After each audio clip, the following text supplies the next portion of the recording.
warahmatullahi wabarakatuh. Selamat datang di perkuliahan Etika Bisnis Islam.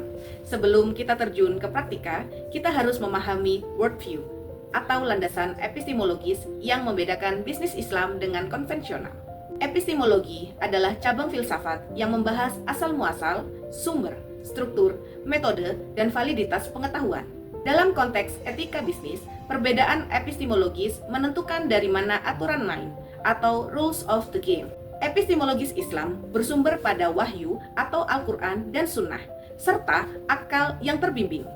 Berbeda dengan konvensional yang murni rasional, empiris, dan seringkali memisahkan agama dan ekonomi. Filosofi pertama, Tauhid.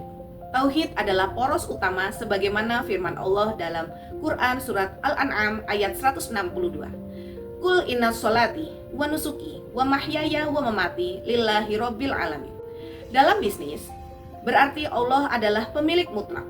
Tauhid menyatukan dimensi vertikal atau hubungan hamba dengan Allah, hablum minallah, dan dimensi horizontal, hubungan bisnis dengan sesama manusia, hablum minannas. Seorang pebisnis muslim meyakini bahwa Allah selalu mengawasi setiap transaksi atau muraqabah. Filosofi kedua, adil atau keadilan. Keadilan adalah equilibrium, sesuai dengan surat Al-Nahl ayat 90. Innallaha ya'muru bil adli wal ihsan. Allah memerintahkan kita berbuat adil.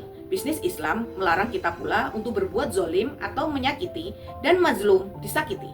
Tidak ada eksploitasi, hanya kemaslahatan bersama. Keadilan dalam Islam didefinisikan sebagai menempatkan sesuatu pada tempatnya, secara proporsional dan memberikan hak kepada yang berhak, tanpa merugikan pihak lain.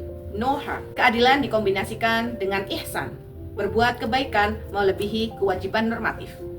Melarang keras riba, goror atau ketidakpastian bisa disebut spekulasi, dan maisir atau judi. Menetapkan margin keuntungan secara wajar, membayar gaji karyawan tepat waktu sebelum keringat mereka kering, tidak memotong timbangan atau takaran, serta menyisihkan sebagian keuntungan untuk zakat, infak, dan sedekah sebagai instrumen distribusi keadilan sosial. Filosofi ketiga, nubuah atau kenabian. Manusia tidak dibiarkan meraba-raba dalam menyusun etika bisnisnya. Allah mengutus para nabi dan rasul, khususnya Nabi Muhammad SAW, yang merupakan seorang pedagang internasional sukses sebagai role model atau uswatun hasanah dalam berbisnis. Sifat Nabi, siddiq, amanah, tablik, fatonah. Bukan hanya moralitas, tapi modal strategis. Kejujuran melahirkan trust, dan kecerdasan melahirkan inovasi kompetitif. Menjadikan corporate government atau tata kelola perusahaan yang baik bukan sekedar karena kepatuhan regulasi negara, melainkan internalisasi sifat siddiq, amanah, tablik, dan fatonah sebagai budaya kerja perusahaan. Filosofi 4, khilafah atau stewardship. Konsep khilafah dalam konteks ekonomi dan bisnis bermakna stewardship atau tanggung jawab, kepemimpinan, dan pengelolaan. Manusia diangkat sebagai wakil Allah di bumi untuk memakmurkan bumi, atau imro'atul ard.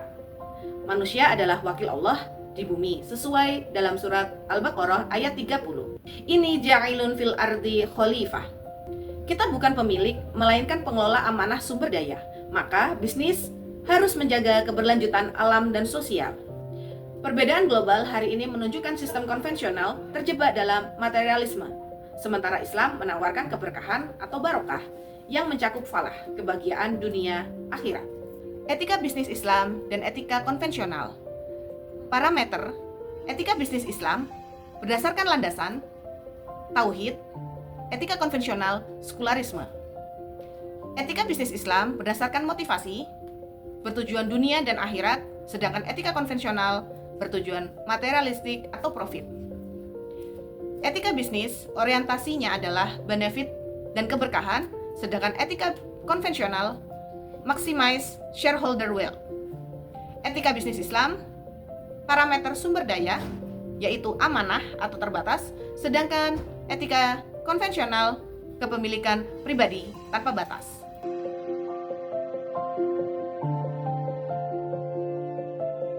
Demikian pertemuan pertama kita. Sampai jumpa di pembahasan strategi etika bisnis di pertemuan berikutnya.